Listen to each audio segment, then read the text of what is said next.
Ja tervetuloa Frisbee Golfin European Open-lähetyksen pariin.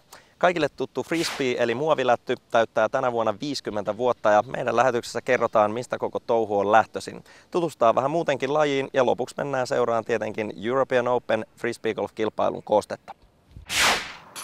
Frisbee-kiekko täyttää tänä vuonna 50 vuotta ja tästä Tinakupista kotaan kaikki visa lähtöisin.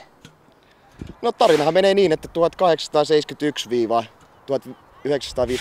1871-1958 toimi Bridgeportissa, Connecticutissa tämmöinen leipomo nimeltä Frisbee's Pie Baking Company.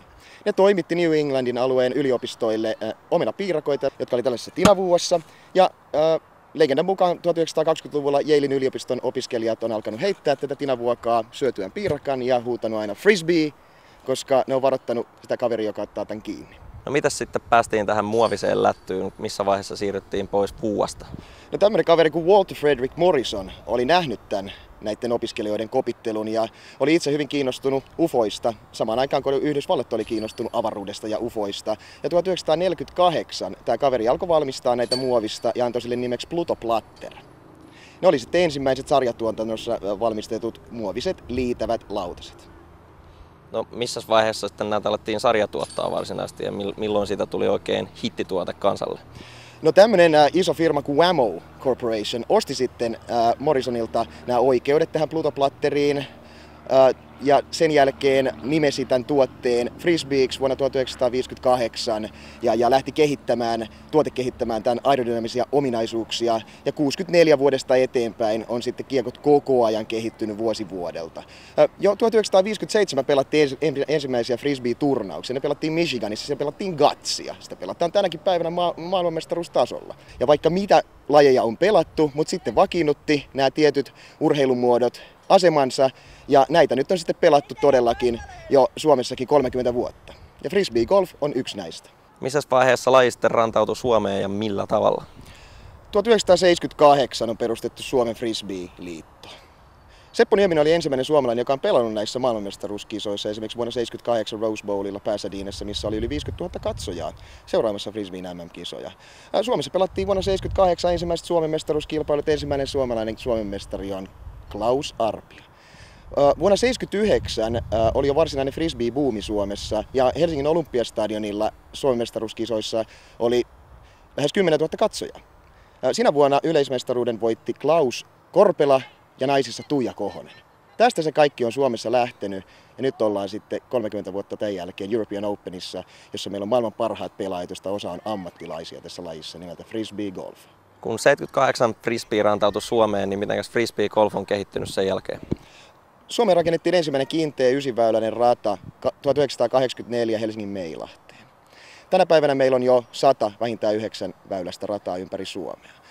Ensimmäinen merkittävä merkkipaalu on 86, milloin Mikko Laakso voitti junioreiden maailmanmestaruuden Ruotsissa.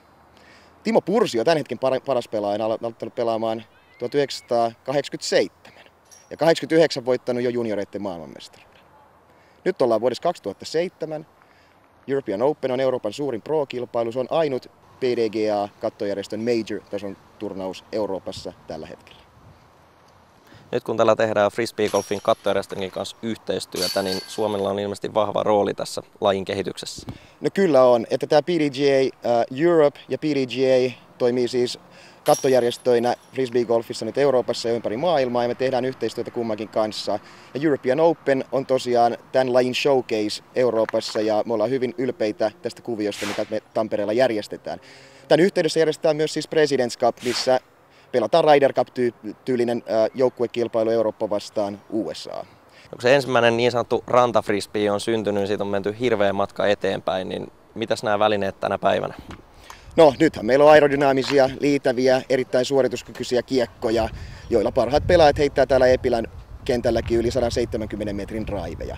Pituusheit on maailmanennätys on uskomattomat 250 metriä. Sen on heittänyt ruotsalainen Christian Sandström, joka on myöskin tämän vuoden Frisbee Golfin Euroopan mestari.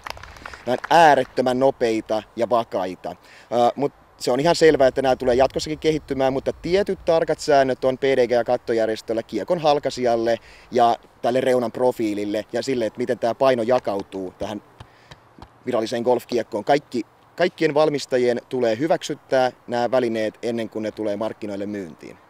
Pitkä matka on siis kuljettu sieltä piirakkavuokien äärestä. Mihin nyt?